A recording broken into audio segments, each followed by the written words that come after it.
August 1945. Japan was a nation on the brink, its cities reduced to ashes, its streets silent except for the occasional echo of distant artillery and the wail of sirens.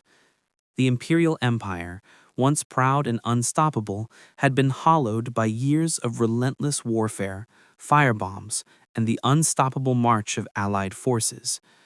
The world above the Pacific glimmered with power, a power that could erase entire cities in moments. Yet below it, the people of Japan endured, struggling between obedience, survival, and despair. Among the final orders echoing across airfields and military bases was a command that would demand the ultimate sacrifice: the kamikaze missions. Young men, barely out of boyhood, were trained to crash planes into enemy ships, to die for honor, for loyalty, for the emperor. The concept was simple: fly, strike, die. Yet within that simplicity lay a terrifying complexity. What is honor when life itself is a commodity? What is courage when obedience is mandatory? Lieutenant Hiroshi Nakamura, a young pilot of 22, sat in his cockpit as the sun rose over an airfield in northern Honshu. Around him, the hum of engines and the tense murmurs of fellow pilots filled the air. Each of them was trained to accept death, to embrace the moment when life would be given away in the name of a nation. But Nakamura was different. Not in ability, not in skill, not even in patriotism, but in thought. Somewhere deep inside, a small voice whispered a question that would change the course of his life. Do I have to die? The training had been relentless. Early mornings filled with drill, afternoons in the classroom memorizing flight maneuvers, the mechanics of aerial attack, the psychology of self-sacrifice. They were told that the act of giving life to destruction was the highest honor, that to survive was shame, that death was the only meaningful path for a soldier of the empire.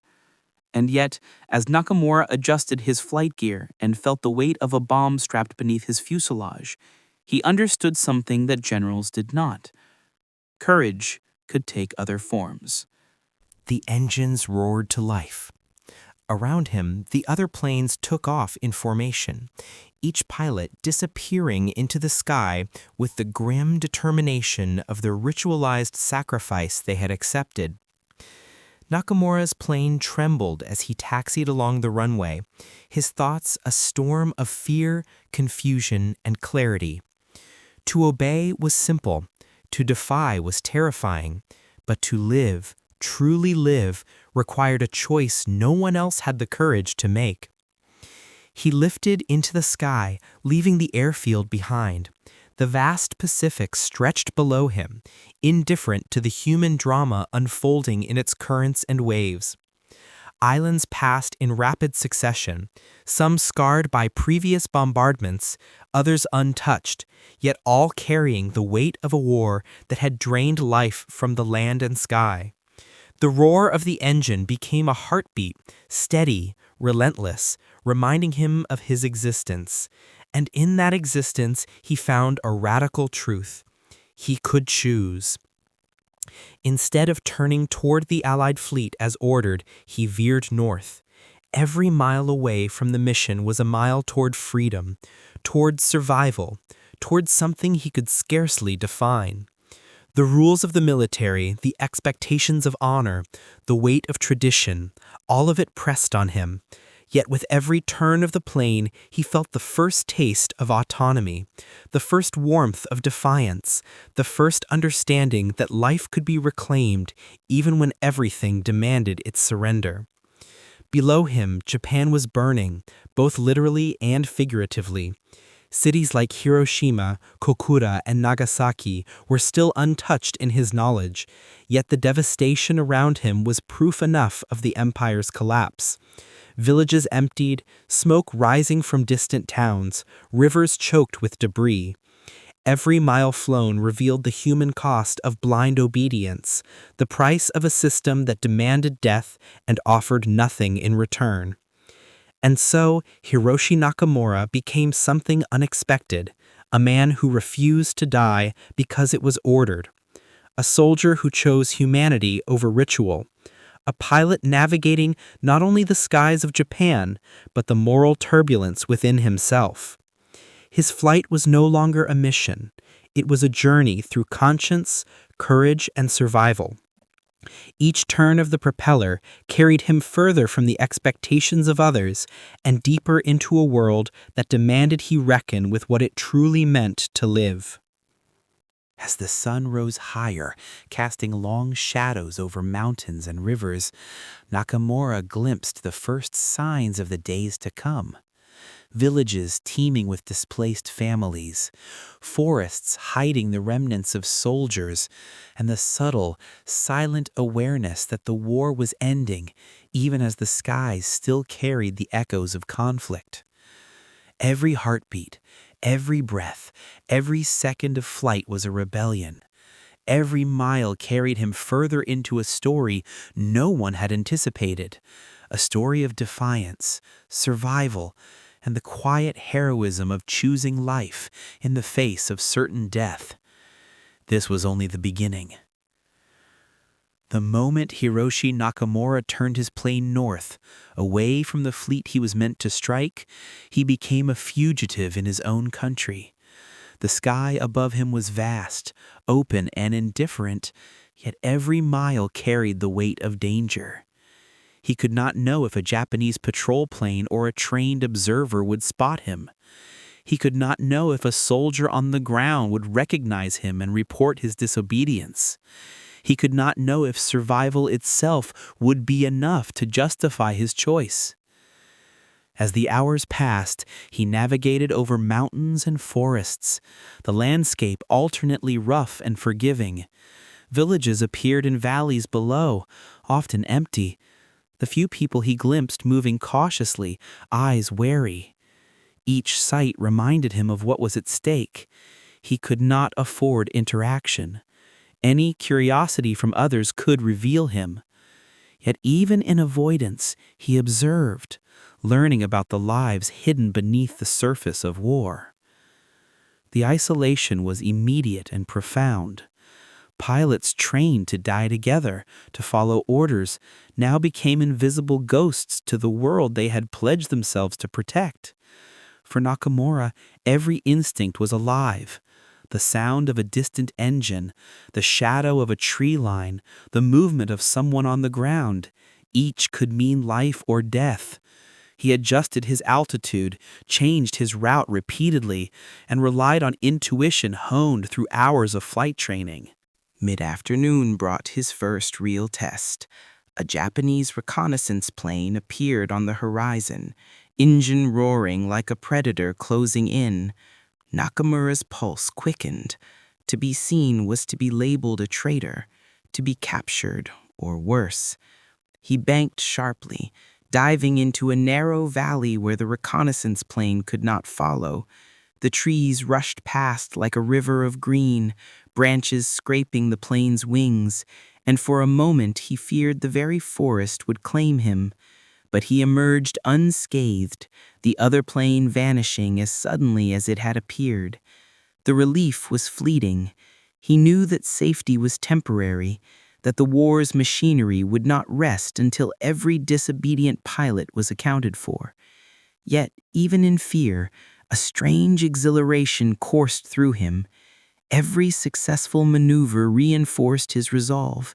Every mile traveled became proof of his agency, proof that life could be chosen even in the shadow of orders demanding death. By evening, Nakamura sought a landing site. He found an abandoned airstrip, cracked and overgrown, the remnants of military neglect providing the first sanctuary of his journey. He touched down gently, shutting down the engine and listening to the silence. The airfield was empty, yet the ghosts of the past lingered. Memories of fellow pilots, of instructors, of orders repeated like chants pressed upon him. And yet, in that silence, he found clarity. Survival required more than flight. It required patience, awareness, and the courage to exist where others demanded extinction. That night, Nakamura slept lightly, the sounds of the forest a lullaby and a warning. The wind whispered through the trees, carrying distant echoes of a war still raging elsewhere. In the dark, he reflected on the meaning of honor. His nation had defined it through sacrifice, through obedience, through the relinquishing of life. But now, lying under the stars, he realized that courage could take other forms. Courage could be choosing life when death was expected. Courage could be walking unseen, unheard, and unjudged, and yet claiming humanity in every step. Dawn brought more challenges. Food was scarce, water often contaminated, and every village presented the risk of discovery. Nakamura learned to move like a shadow, to ration what little he had, to observe the landscape with constant vigilance. Every step on the ground mirrored the flight he had taken through the skies, cautious, deliberate, and guided by instinct. As days passed, the war continued to collapse around him. Rumors of Hiroshima and Nagasaki had not yet reached him, yet the signs of desperation were unmistakable. Soldiers abandoned posts, cities lay in ruin, and civilians moved cautiously through a world turned upside down. For Nakamura, each encounter, each observation reinforced the weight of his choice. He had refused death in the name of honor, and in doing so, he had become a witness to a nation unraveling. By the end of the first week, he had learned the rhythm of survival. Move by day, rest by night, observe constantly, and trust no one completely. The psychological strain was immense. Loneliness, hunger, and fear pressed down relentlessly. Yet, within the pressure, he discovered resilience he had never known. Survival was no longer instinct. It was an art, a philosophy, a rebellion in motion.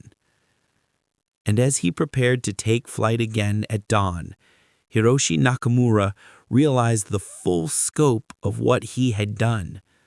To evade capture, to navigate chaos, to live when death had been commanded. This was more than defiance.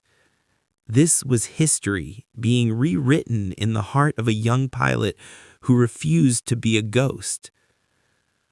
The mountains of northern Honshu became both sanctuary and prison for Lieutenant Hiroshi Nakamura. Daylight demanded constant vigilance. The valleys and forests, while providing cover, also hid dangers unseen. Soldiers patrolling abandoned roads, curious villagers who might alert authorities, and the ever-present risk of miscalculation. Every movement was deliberate, every decision measured. Survival had become an exacting discipline, far more exhausting than the missions he had once trained for. He descended carefully into a small village one morning, seeking water and food. The streets were eerily quiet. Houses shuddered against both sun and stranger. A few elderly figures emerged from doorways, their faces lined with worry, their eyes flickering with suspicion at the sight of a uniformed man. Nakamura approached cautiously, his voice low, explaining that he had been separated from his unit. He offered no details that could betray him, only a careful neutrality. The villagers were wary, but not hostile. In hushed tones, they offered him rice, water, and directions to safer paths through the mountains. Nakamura accepted with gratitude, aware that even small kindnesses carried risk. Trust was a dangerous commodity in these final days, yet humanity persisted in subtle, fragile ways. Every act of generosity reinforced the fragile network of survival that he now depended on. Traveling by day along ridge lines and forest paths, Nakamura avoided open roads, knowing that soldiers and patrols still scanned the countryside for deserters. Nightfall brought temporary relief, but also the need for concealment. He slept beneath overhanging cliffs or in hollowed trees, listening to the distant echoes of war and the occasional crackle of artillery. Hunger gnawed at him constantly, yet he rationed every morsel carefully, learning to survive on little more than water and what he could forage. One evening, he encountered a young woman gathering firewood near a stream. She froze at the sight of him, clutching a small child to her chest. For a moment their eyes met, and Nakamura felt the weight of the war through her gaze. Fear, exhaustion, and quiet determination. He nodded respectfully, stepping aside to allow her passage. That encounter lingered with him longer than any patrol or battle. In a nation consumed by violence, these moments of human connection reminded him of why life, not death, mattered. Weeks passed in this rhythm of survival. Each day, Nakamura moved carefully. Each night he reflected deeply. The isolation forced introspection. He thought of comrades who had obeyed without question, of pilots who had given their lives to missions he had refused. He wondered if they'd known the freedom he now possessed, the freedom to make choices, to observe the world, to claim life in a nation that demanded surrender to death. At times the moral weight of survival pressed heavily upon him. To take life was forbidden, yet to avoid soldiers or civilians entirely required deception. Each step carried ethical consequences, forcing Nakamura to navigate not only physical danger, but the complex landscape of conscience. He became a student of humanity, learning the subtle distinctions between obedience and morality, courage and fanaticism, survival and surrender. As August pressed on, the war's final stages revealed themselves. Rumors of the atomic bomb reached him in fragments. Stories of cities destroyed in moments, of death so complete it defied comprehension. Nakamura did not yet know the full truth, but the whispers strengthened his resolve. Life, fragile and precarious, was worth every calculated risk. His flight, once a defiance of orders, now felt like a preservation of something sacred, the chance to witness, to remember, to endure. By the end of the month, Hiroshi Nakamura had become a ghost moving through the last days of a collapsing empire. He had evaded capture, nurtured small connections with civilians, and faced the constant tension between survival and conscience. Each day added layers to his understanding of courage and honor, not as dictated by command, but as defined by choice. In these mountains and villages, amid the ruins of a nation, Nakamura discovered a truth more profound than any military doctrine. The human spirit could survive, even when the machinery of war demanded its destruction. And in that survival, he carried not only his own life, but the silent testament of resistance, defiance, and the unyielding desire to live. Hiroshi Nakamura's existence had become a delicate balance between caution and necessity. The mountains, rivers, and forests that once offered him shelter were now fraught with danger. Japanese patrols still scoured the countryside, seeking deserters, and every mile traveled brought the risk of discovery. A single misstep, a wrong turn, a misjudged shadow, a voice heard in the distance could mean death. Hours passed. The soldiers eventually moved on, unaware of the fugitive in their midst. Nakamura exhaled, a tension he had not realized he was holding, leaving him in a rush of relief and renewed focus. Each encounter sharpened his senses, transforming fear into vigilance, and vigilance into survival. His days were now a series of calculated risks. He moved only when necessary, traveling through forests and along riverbeds to avoid patrols. Each night he rested in concealment, listening to the distant echoes of a war winding down. He avoided villages when possible, knowing that curiosity could be fatal. But sometimes necessity forced him to seek water, food, or shelter. During one such excursion, Nakamura came upon a small farmhouse. Smoke rose from the chimney, a sign of life, warmth, and human presence. He hesitated, knowing that to be seen was to risk everything. Yet hunger forced action. Moving cautiously, he approached and found an elderly couple preparing a meager meal. Their eyes widened at the sight of a uniformed man. He did not explain himself, did not claim heroics or give details. He merely requested water and a small portion of rice.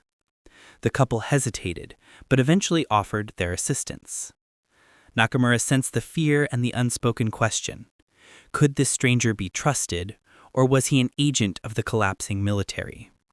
He nodded respectfully, ate sparingly, and left quietly, leaving only gratitude in his wake.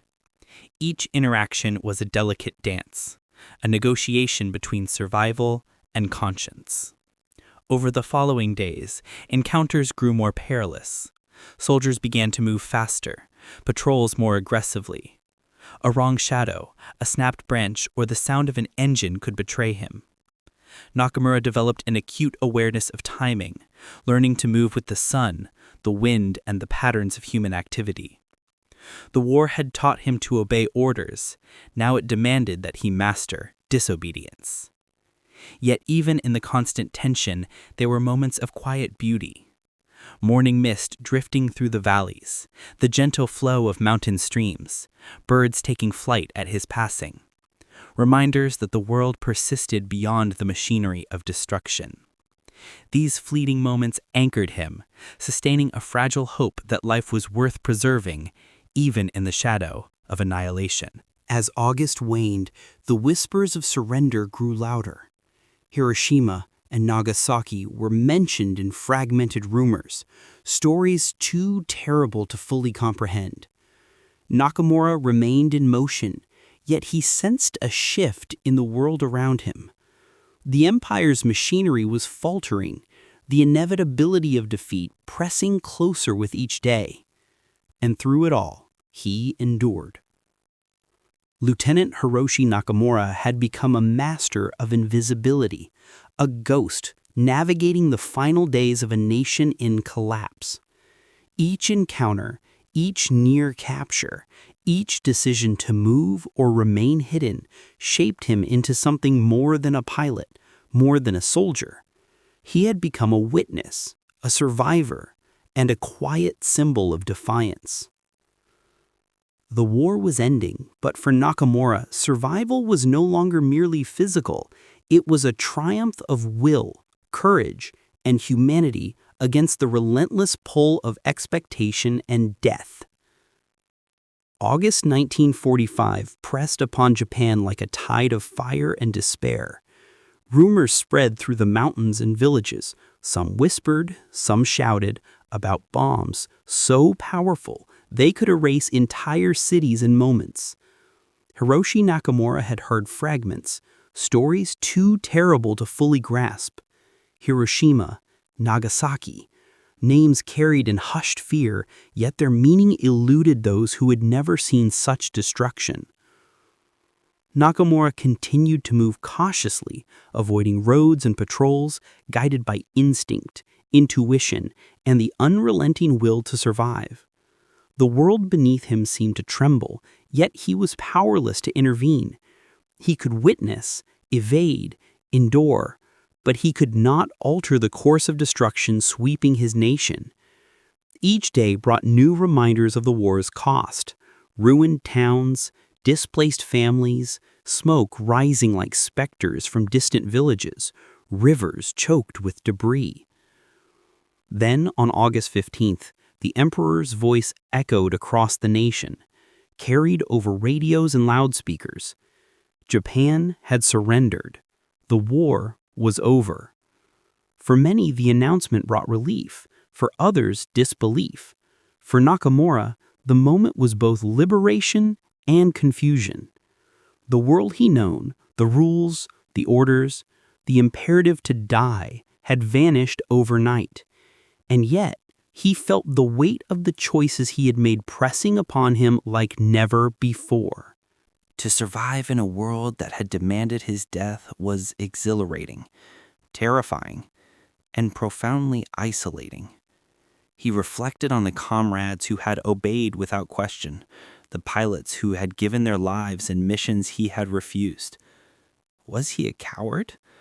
Or had he found a courage that transcended the narrow definitions of honor imposed by military doctrine?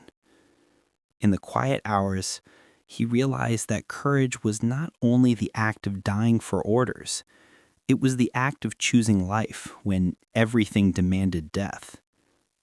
The destruction of Hiroshima and Nagasaki, confirmed in fragments as he traveled through the countryside, added a new layer of gravity to his survival.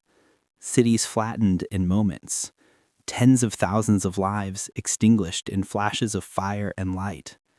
He saw refugees streaming from ruined areas, the sick and injured carried on stretchers, the orphaned and abandoned wandering aimlessly. Each sight reinforced the stark contrast between blind obedience and deliberate defiance, between ritualized sacrifice and the stubborn claim to existence.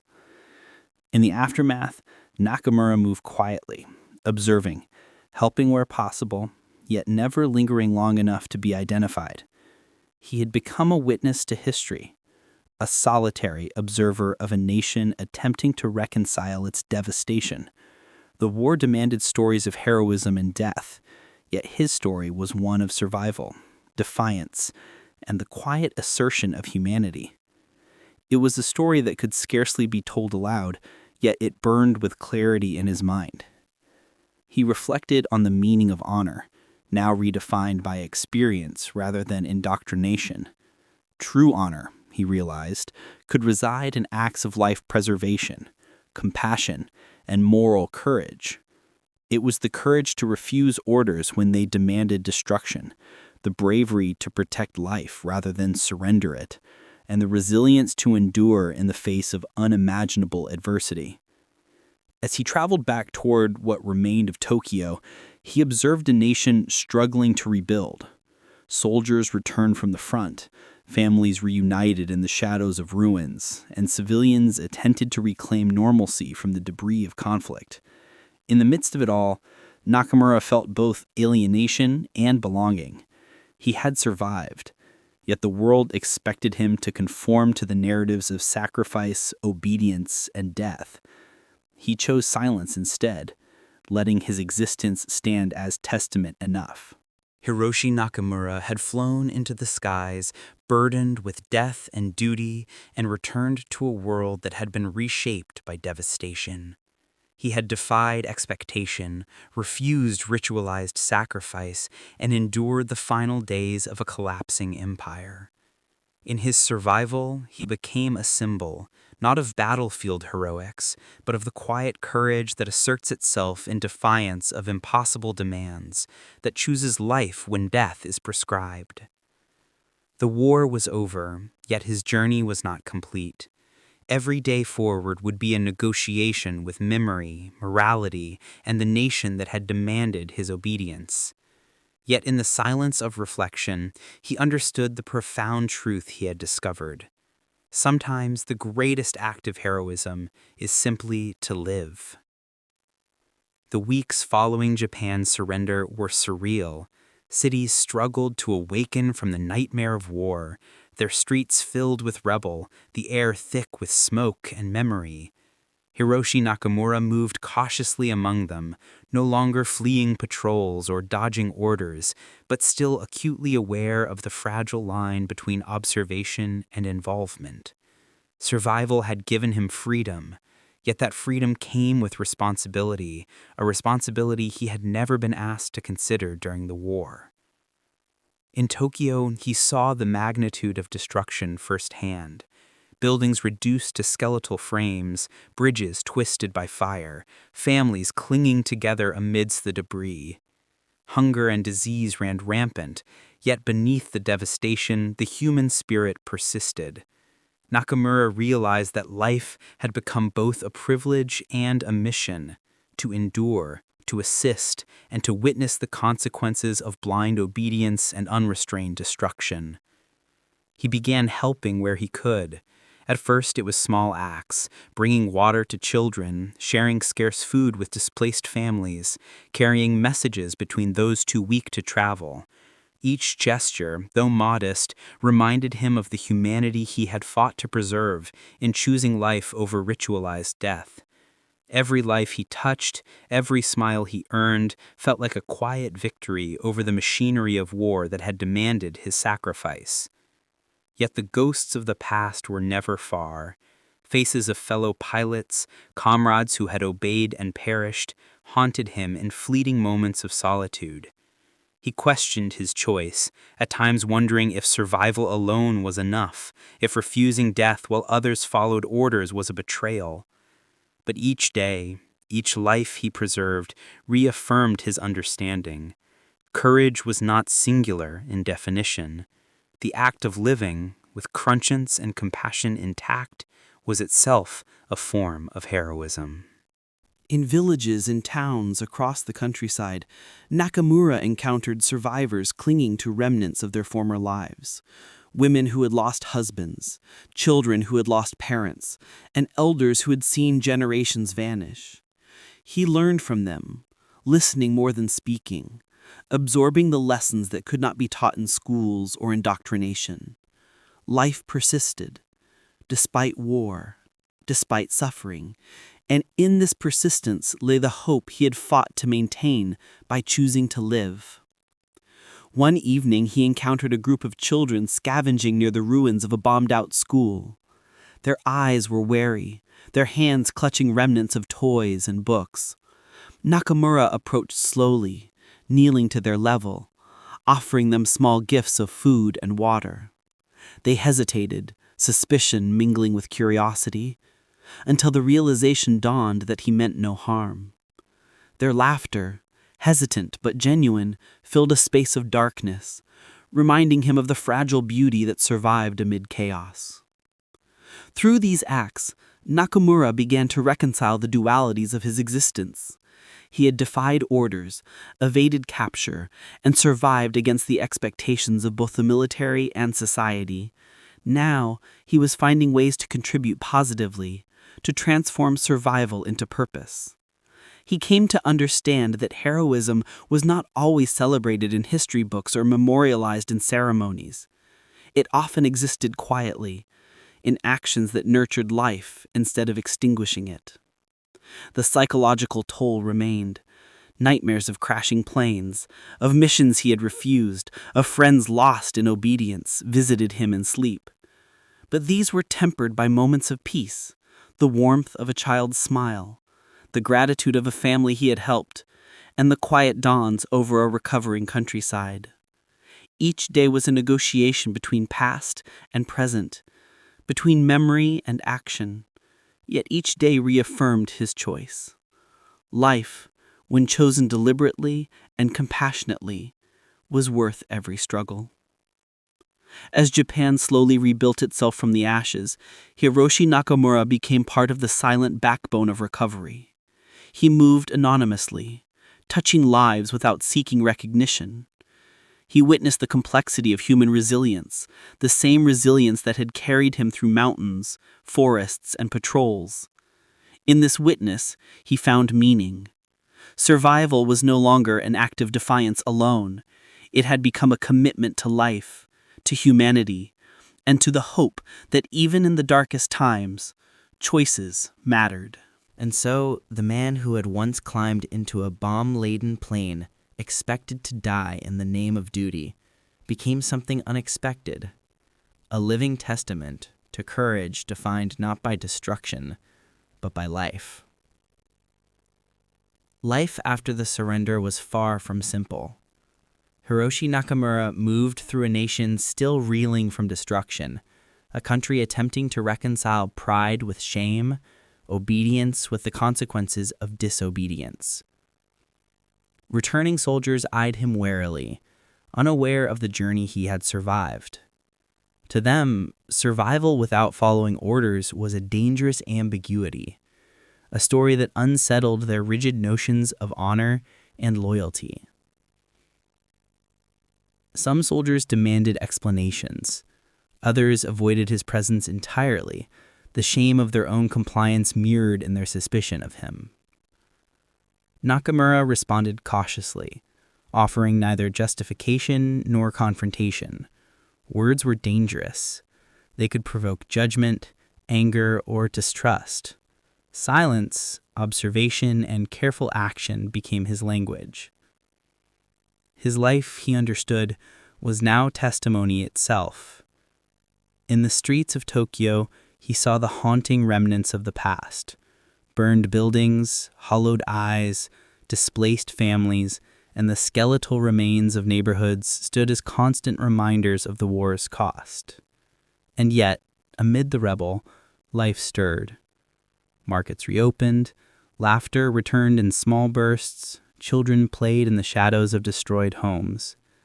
This resilience was fragile, but undeniable. At times, he questioned his choices. Had he truly acted heroically or merely selfishly? Every night, memories haunted him.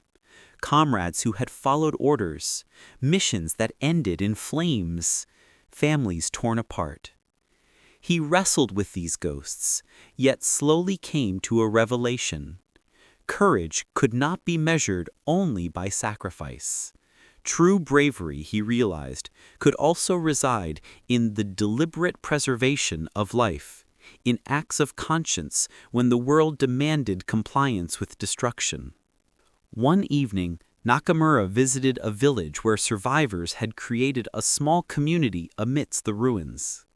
Children ran freely, laughter piercing the air like fragile light. He saw parents rebuilding homes with rudimentary tools, women tending gardens, and elders sharing stories of resilience.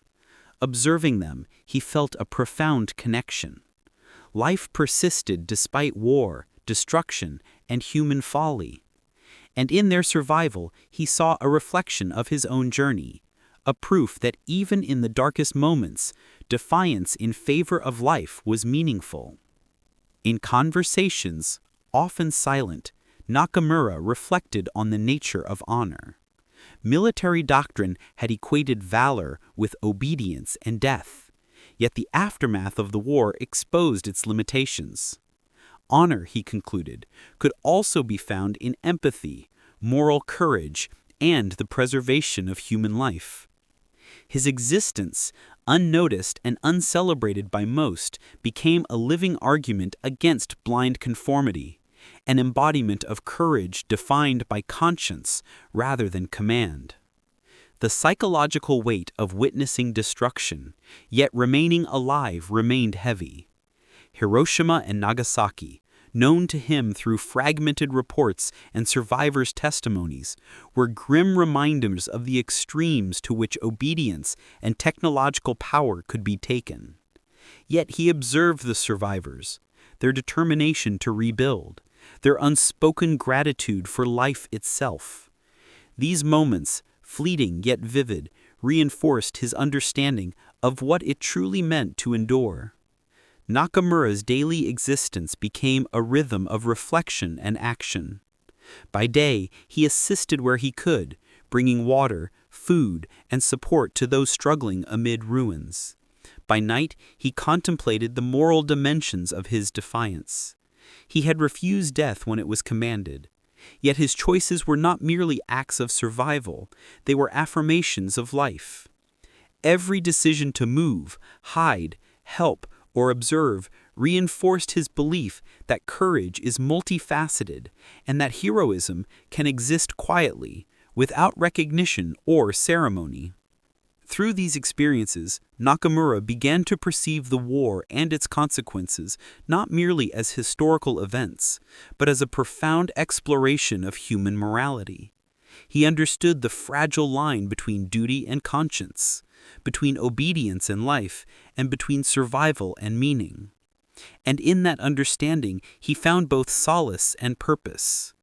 A quiet certainty that his choice to live had been justified not by decree, but by the ongoing assertion of humanity in a world desperate for redemption. As weeks turned into months, Hiroshi Nakamura realized that survival alone was not enough. The war had left scars on the land, the cities, and most of all, the people. Witnessing devastation firsthand, He understood that history might forget the quiet acts of defiance, the invisible struggles of those who survived, and the moral courage that had allowed some to endure. He resolved in subtle ways to become both observer and chronicler, preserving the stories of life amid destruction. He sought out fellow survivors, those displaced from their homes, returning soldiers struggling to adapt, families navigating ruin. Some were reluctant to speak, weighed down by guilt or fear of judgment. Others were eager to share their stories, desperate for recognition that transcended official records of heroism defined by battlefield death. Nakamura listened with patience, asking few questions but absorbing every detail. His presence was quiet yet reassuring, a reminder that someone, somewhere, had chosen life over blind obedience. In the villages and towns he visited, he began offering guidance, teaching small but crucial skills: how to find safe water sources, how to forage or cultivate small gardens, how to navigate the ruins without endangering oneself. For those who had lost family, mentors, or community, Nakamura became a silent teacher, imparting knowledge born of necessity, experience, and survival instinct. The irony was not lost on him. A young pilot trained to destroy, now using his skills to preserve life and instill resilience. At night, he recorded what he had seen and learned. In notebooks and scrap papers, he wrote accounts of the people he met, the dangers he evaded, and the moral choices he had made. These pages became a private chronicle of courage, a record of humanity enduring in extraordinary circumstances. The act of writing transformed memory into purpose, allowing him to reconcile the dissonance between his past as a soldier and his present as a survivor. Nakamura also reflected deeply on the nature of heroism. For years, the military had dictated that honor was earned through obedience and sacrifice. Now, in a world struggling to rebuild, he saw heroism in a new light, in choosing life, in helping others, in resisting destructive orders, and in preserving memory. Each story he documented became a testament to this principle, a counter-narrative to the glorification of death and blind compliance. One evening, as he walked through the remnants of a village, he encountered a group of children playing among the ruins of a collapsed school. Their laughter, fragile yet resilient, struck him with a profound clarity. These children embodied hope, life persisting despite trauma. He offered them food and guidance, showing them ways to purify water and protect themselves in a world still dangerous from lingering threats and unexploded ordnance. In those moments, he recognized that true legacy was not found in medals or ceremonies, but in nurturing life and resilience for the generations to come.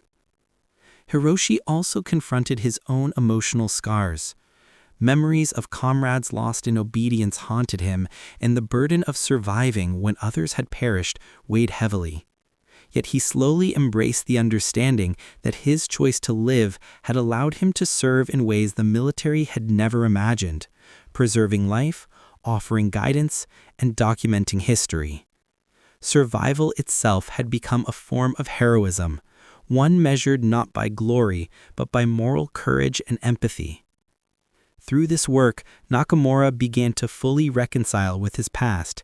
He no longer viewed his disobedience as defiance alone, but as a deliberate moral choice that allowed him to act in the service of life rather than death.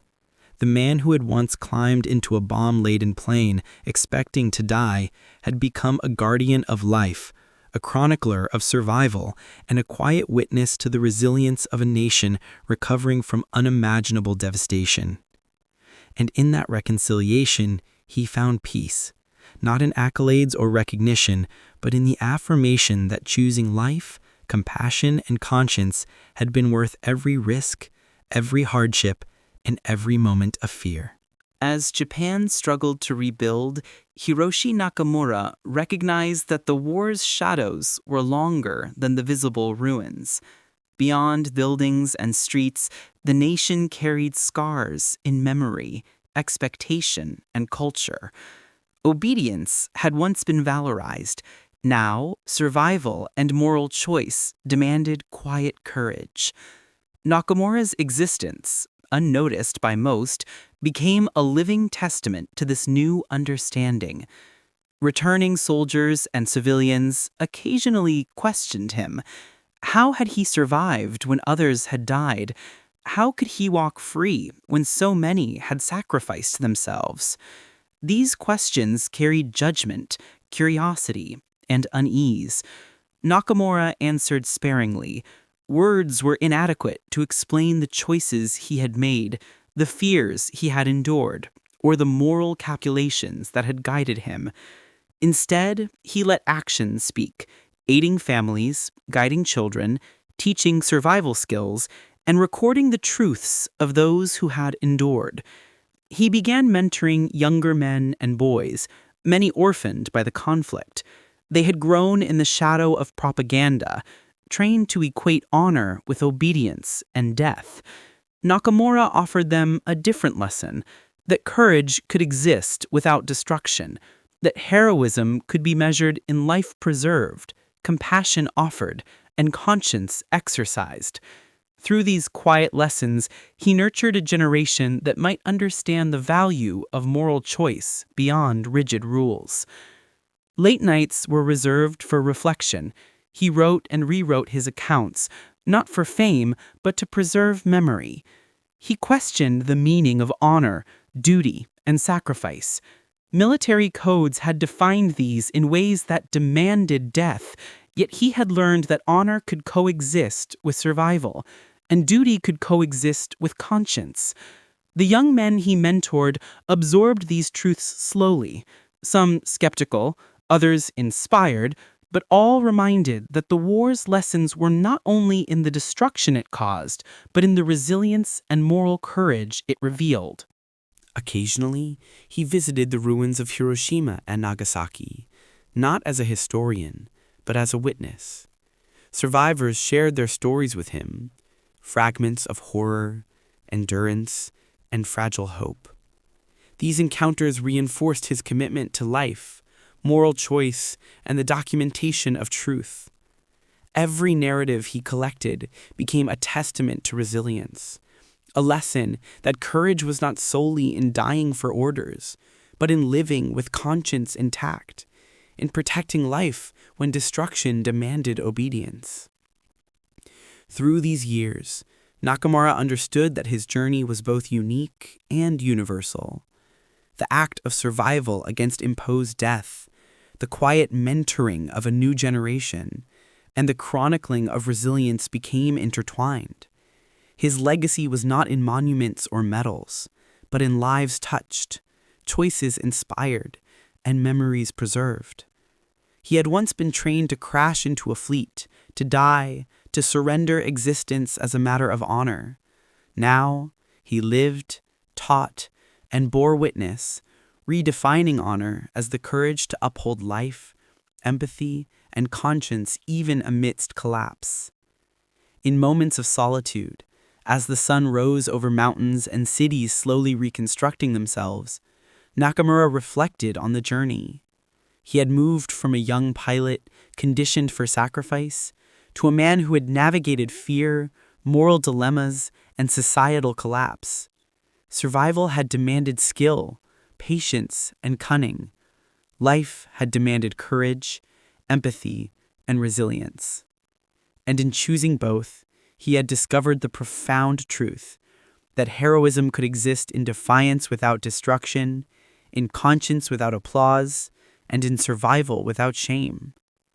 Through mentoring, documentation, and quiet action, Hiroshi Nakamura became a symbol, not one celebrated in history books, but one who embodied the persistent value of life, the moral weight of choice, and the enduring power of human conscience.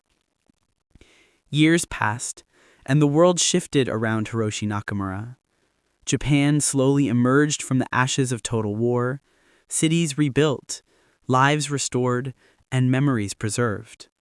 Yet for Nakamura, survival remained both a gift and a burden, a constant reminder of the choices he had made when death had been demanded. His life, once defined by obedience and sacrifice, had become defined by quiet courage, moral conviction, and human connection. He lived unobtrusively, among civilians who knew him only as a helpful, capable man, never aware of the extraordinary defiance that had shaped his existence. Yet those who did come to understand his story, children he mentored, survivors he assisted, and the few who learned his history, recognized the profound impact of his choices. Nakamura's survival had allowed him to shape lives, preserve memory, and teach that courage could exist beyond ritualized sacrifice. As he aged, he often returned to the mountains where he had first evaded capture. The landscapes, once threatening and forbidding, now appeared serene. Forests whispered with the same winds that had carried him through fear and uncertainty. Rivers shimmered in sunlight, reminding him of distant journeys across the skies, and of the countless decisions that had preserved not only his life, but his conscience. Each vista became a reminder that survival was more than mere existence. It was the preservation of moral agency, empathy, and witness. Nakamura also reflected on the young pilots who had followed orders, perishing in obedience. He thought of their families, their untold stories, and the countless lives claimed by war's demand for compliance. Survival had made him a witness, and with witnessing came responsibility. He dedicated himself to remembering the forgotten, to chronicling the untold, and to ensuring that courage was recognized not solely in death, but in life preserved and choices made with conscience intact. In conversations with younger generations, he emphasized the lessons he had learned, that heroism was multifaceted, that honor could be defined by life and empathy rather than destruction, and that courage required questioning orders when they conflicted with conscience. His life became a living classroom, illustrating that moral clarity often required defiance against expectations, and that survival itself could be a radical act of courage. Hiroshi Nakamura's legacy, though never loudly proclaimed, was profound. In villages he had helped rebuild, in children he had guided, in survivors who found comfort in his presence, and in the records he had meticulously maintained, the story of a young pilot who refused death endured. It was a story not of destruction, but of resilience, not of obedience, but of conscience, not of ritualized sacrifice, but of deliberate, courageous choice. In his final years, Nakamura reflected quietly on the war, the chaos, and the choices that had defined his existence. He realized that true courage is often invisible, that heroism does not always demand recognition, and that the act of preserving life against overwhelming expectation can be as profound as the most celebrated acts of battlefield valor. He understood that his journey through fear, moral uncertainty, survival, and human connection had been extraordinary, not because of what he destroyed, but because of what he chose to preserve. As he looked to the horizon, the mountains and cities stretching beneath a calm sky, he felt peace. The war had ended decades before, yet its lessons endured, etched into the land, the people, and his own conscience. Hiroshi Nakamura had flown into history as a pilot trained to die, yet he emerged not only alive, but morally intact, a testament to the enduring power of choice, humanity, and quiet courage. The kamikaze that never crashed had defied expectation, rewritten the meaning of honor, and left a legacy that, though subtle, carried the weight of a profound truth. that in the face of demands for death, the courage to live with conscience, compassion, and integrity can be the most heroic act of all.